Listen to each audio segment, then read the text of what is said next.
Hello dear student, are के Patel YouTube channel में आपका स्वागत है। आज का हमारा महत्वपूर्ण अध्ययन बिंदु की बात करते हैं। पुनः जागरण संपूर्ण अध्ययन को आज हम लोग देखने वाले हैं। यह विश्व इतिहास का महत्वपूर्ण अध्ययन बिंदु है। विश्व इतिहास में हमें क्या क्या पढ़ना है वह देख लीजिए।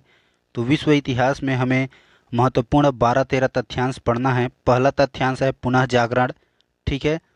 दूसरा तथ्यांश है औद्योगिक क्रांति। तीसरा तथ्यांश है उपनिवेशवाद और चौथा तथ्यांश है साम्राज्यवाद। पांचवा तथ्यांश है विश्व युद्ध। छठवां तथ्यांश है अमेरिकी क्रांति। सातवां तथ्यांश है रूसी क्रांति।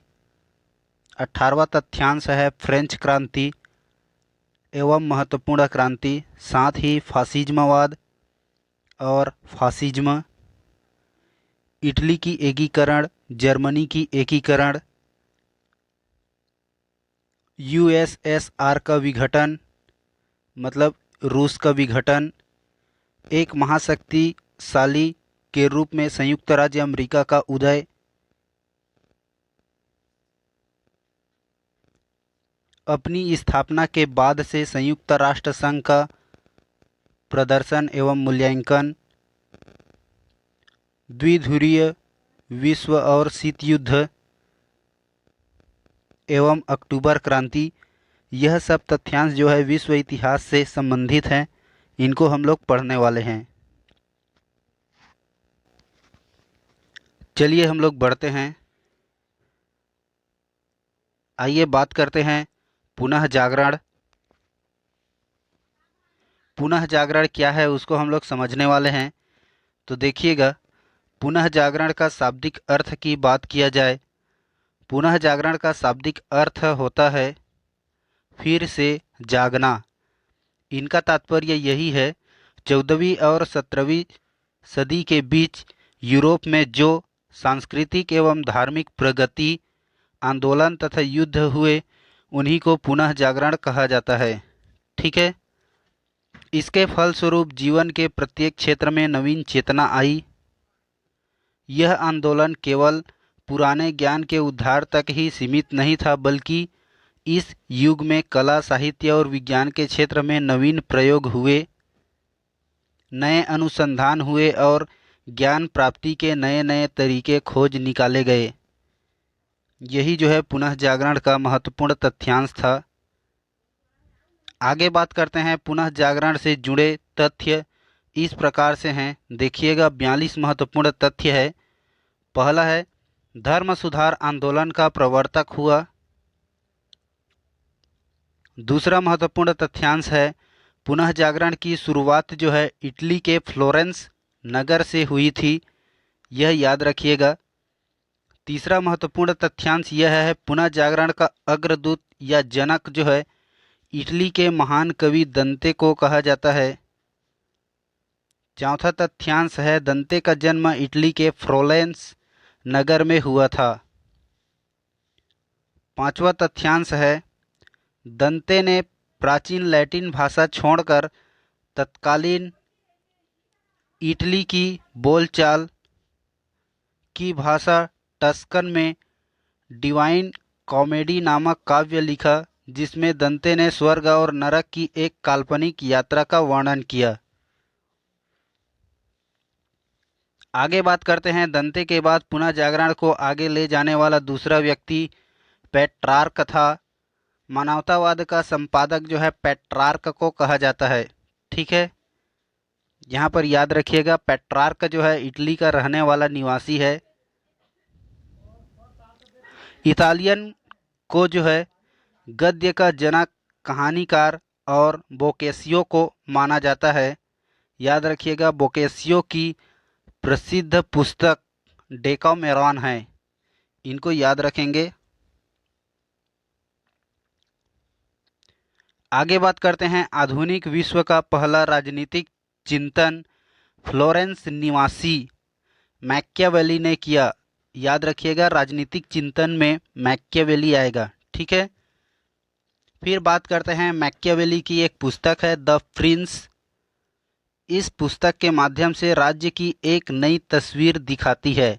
इनको याद रखिएगा, इनके पुस्तक का नाम पुनः जागरण की पूर्ण अभिव्यक्ति इटली के 3 कलाकारों जैसे Leonardo da Vinci, Michael Angelo और राफेल की कृतियों में मिलती है। ठीक है। द लास्ट सफ़र और मोनालिसा जैसे अमर चित्र बनाने वाले लियोनार्डो दा विंची थे। ठीक है, इनको याद रखेंगे। लियोनार्डो दा विंची एक बहुमुखी प्रतिभा संपन्न व्यक्ति था। वह चित्रकार, मूर्तिकार, इंजीनियर, वैज्ञानिक, दार्शनिक, कवि और गायक भी था। ठीक है,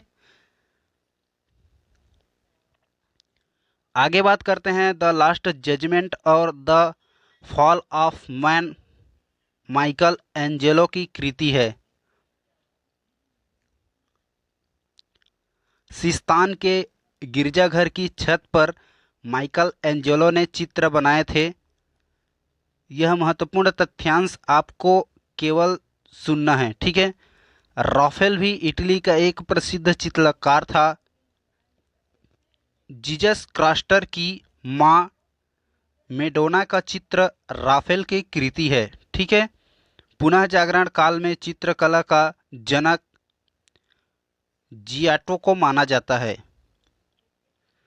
आगे बात करते हैं, पुनः जागरण काल के सर्वश्रेष्ठ निबंधकार फ्रांसिस बेकन थे। पुनः जागरण काल के सर्वश्रेष्ठ निबंधकार फ्रांसिस बेकन, यह जो है इंग्लैंड के निवासी थे। ठीक है, द फ्रेंच ऑफ फैली पुस्तक में पादरियों के एनामिक जीवन और ईसाई धर्म की कुर्तियों पर व्यंग्य किया गया है। इरास्मस ने द फ्रेंच ऑफ फैली पुस्तक लिखा है। द फ्रेंच ऑफ फैली लिखने वाले इरास्मस हॉलैंड के निवासी थे। अपनी पुस्तक यूटोपिया के माध्यम से टॉमस मूर ने आदर्श समाज का चित्र प्रस्तुत किया था। ठीक है, आगे बात करते हैं। टॉमस मूर जो है इंग्लैंड के रहने वाले थे। फिर आगे बात करते हैं, मार्टिन लूथर ने जर्मन भाषा में बाइबल का अनुवाद प्रस्तुत किया था। रोमियो एंड जूलियट शेक्सपियर की अमर कृति है। याद रखिएगा, ये इनकी लिखावट है। शेक्सपियर को इंग्लैंड के रहने वाले निवासी थे और शेक्सपियर की तुलना जो है भारत में कालिदास से किया जाता है। ठीक है, इंग्लैंड के रोजर बेकर को आधुनिक प्रयोगात्मक विज्ञान का जन्मदाता माना जाता है। आगे बात करते हैं, पृथ्वी सौर मंडल का केंद्र है। इसका खंडन सर्वप्रथम प्लान निवासी कोपरनिकस ने किया था। गैलीलियो ने भी कोपरनिकस के सिद्धांत का समर्थन किया। आगे बात करते हैं, जर्मनी के प्रसिद्ध वैज्ञानिक केपला और केपलर ने गणित की सहायता से यह बताया कि ग्रह सूर्य के चारों ओर किस प्रकार घूमते हैं। 33वां बिंदु याद रखिएगा, न्यूटन ने गुरुत्वाकर्षण के नियम का पता लगाया था। 34वां बिंदु याद रखिएगा, धर्म सुधार आंदोलन की शुरुआत जो है 16वीं सदी में हो गई थी।